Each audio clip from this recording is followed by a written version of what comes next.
Welcome back, my dear listeners. Before we begin today's story, please show some love by subscribing to the channel and liking the video. Now then, let us begin. She was home by 9:30. She was always home by that time on Thursday, sometimes a little earlier. Couldn't be too careful. It was always 10:15 on the dot when he came home from his lodge meeting. You could set a clock by it. Her father got him into it, he only went along with it to please them both. But after he joined, he found he enjoyed the civic service aspect. He was so good at organizing fundraisers and social events that he was nominated and elected to the Board of Governors. As chairman of the scholarship committee, he worked long and hard to raise support and garner money for the project. Thanks to his efforts, they were able to fund 2 community college scholarships a year for deserving young people. She made sure she was clean and presentable when he got home. Sometimes she would be in bed, but often she would wait up, and they would talk about the day, how the scholarship fund was progressing, the mundane things people who were married chatted about before bed. Sometimes they made love, but usually just snuggled until they slept. The first glimmer things could be wrong came when she pulled into the driveway. She couldn't get into the garage, his car was parked at an angle blocking both doors. A feeling of unease gripped her as she got out. He had talked to her just moments before and she had told him she was at home. Damn, she loved this house. A firm believer in apartment living, she had let him talk her into this place when the lease was up for renewal. It was a fairly new 3-bedroom house, on a small lot. The selling point was the porch, wrapping completely around the house. There was a swing under the ceiling fans up front. They would often sit under them, swinging slightly, enjoying the warm summer nights. She was sharp enough to know what he was up to. This was a family house. In her mind she could even see the swing set and kiddie pool in the enclosed backyard. One of the happiest moments in her life up to then happened last month, while they were putting in a new flower bed. She threw a little potting soil at him to get his attention. Hey you. Hey yourself. Did I miss a spot? No. I just needed to tell you I'm ready. No, you're not. We haven't put the fertilizer or lime down yet. We have to mix it in before we plant. Not that ready. Ready to have a baby ready. It's a good thing flower beds are soft, she thought, as he dove on her and pressed her down. The lovemaking afterwards was slow, gentle, more in line with swapping souls instead of bodily fluids. She had never felt so loved. Most surprising were the tears he shed. He was always so calm, so in control. She stepped on the porch, heading for the front door, trying to be as quiet as possible. Hi Les. She jumped. He was sitting in the swing. The porch light wasn't on and she hadn't noticed him. Jesus, Kenny. You scared me. Come on, let's go inside. No, come sit by me for a while. Let's enjoy the breeze for a few minutes. He patted the space beside him on the swing. Where were you? You said you were here, but you weren't when I got home. She shifted uncomfortably on the swing. Oh, I wasn't sleepy. I remembered I was almost out of gas and didn't want to try to get it in the morning, so I ran down to the corner market. The car only had a quarter tank, she hoped he didn't check it. He reached out and held her hand. Really? I could have sworn you just returned from the Hideaway Motel over on 5th. Room 69, kind of funny, huh? That is the room, isn't it? Jerry is kind of superstitious about things like that. Isn't this where you usually meet every Thursday from 6:30 until 9 o'clock? She gasped and tried to pull her hand back, but he had a firm grip and wouldn't let go. Relax, Les. I'm not going to hurt you. But I want you to promise to listen without interruption. I promise it will be your turn to speak and me to listen when we're done. Will you do that for me? Good. She was hunched over, drawing up into a little ball, snuffling audibly. He resumed talking in a quite toneless voice. When I first found out, I refused to believe it. One of your friends saw you, and no, I don't know which one, she sent me an email from a public account. At first, I ignored it. But the seed had been planted, and it sprouted, gripping crevices in my brain, until I finally had to get rid of it by disproving it. So I checked. I had a friend watch the house for me. Do you have any idea how revolting it is to ask someone to do that? Especially when he's a friend to both of us. This favor may have ended my friendship with him. It was terrible watching him fight his emotions as he gave me the rundown. He even had photos of you and him going into and coming out of the motel room, including the hello and goodbye kisses. Just lucky for us he doesn't know who the man was. He tends to avoid me now. I think the pain he saw that day in my face is what he sees now every time he looks at me. Small sobs were escaping. She tried to speak, but he put his fingers gently to her lips. Hush now, you promised to listen first.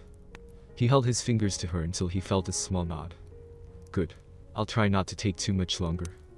The porch light wasn't on, the only illumination to the scene was what light slipped through the living room drapes. Even though he continued to speak in a calm, even tone, his face was a mask of pain and anguish. But in the darkness she couldn't see it. When he showed me the pictures, I swear the sound of my heart breaking almost deafened me. Literally, my ears were ringing. But as I thought about it, I felt I needed to know why. Why could you two do this to us? For the first time his calm broke, and a shuddering sob slipped out. He breathed deeply for a minute, fighting for control. Your own sister, Leslie, how could you? When your mom died, she stepped in and practically raised you. You have to know, at 15 the last thing she would want was the responsibility of a 9-year-old. But she stepped up. Missed dates, dances, school activities so she could be available for you. Your dad told me one year money was so tight that she gave up Christmas so you could have something under the tree. She loved you more like a daughter than a sister. You know she will eventually find out. Even though she deserves the truth, I'll never tell her. I love her too much to inflict such pain. Maybe she can forgive Jerry, she's the best woman I know. But forgiving you, Les, I don't know if even her heart is that big. Tears were rolling down her cheeks, gaining in speed and volume as she realized for the first time the repercussions of her acts. She remembered the thrill, the smugness of knowing a secret, of getting away with something. It seemed so childish to her now. Her mind was already seeking ways of damage control, hoping desperately she could fix this. How could she have been so stupid? But deep down she knew he loved her so much he would forgive her anything. That was her anchor, her rationalization that even if she was caught he would never leave her. For the first time, doubts crept in. I had to know less. Why? It was consuming me. So I bugged your purse. Remember that spiffy little flashlight I bought for you? It was also a voice-activated recorder. Amazing what you can find on the net these days. You know what amazed me? There didn't seem to be any spark between you. It was like, we're here, let's fuck so we can get home to our families. He even referred to it once as knocking off a crew piece, and you were giggling and agreeing. If it meant so little to both of you, why did you do it? Oddly though, that gave me hope. If it meant so little, then maybe it was going to end soon. Had that happened, I would have took my knowledge of your affair to the grave. I had a plan. I was going to change my habits, make it hard for you to keep your meetings. My thinking was that if it meant so little and I was making it difficult to get together, throw just enough hints to scare you, you two would just give up. I even removed the recorder from your purse. But then I did something stupid. I listened to it. Want to know why I cried when you said you were ready to have our baby? It was because of that, and to me, it meant your affair had run its course. He stopped, talked out for a bit. He held her hand and rocked for a bit, shushing her when she tried to speak, reminding her she would get her chance later. After a bit he started again. Then I listened to that damn tape. That was your undoing, Les. I heard you tell him that this was the last time. When he said forever, I swear I heard angels. But it was demons, gnashing their teeth in glee. If you can't remember your answer, I've still got the tape. He hit a button on the tape, and she heard her world end by her own words. Of course not Jerry. Just long enough to get pregnant. I love him, and I want to be sure it's his.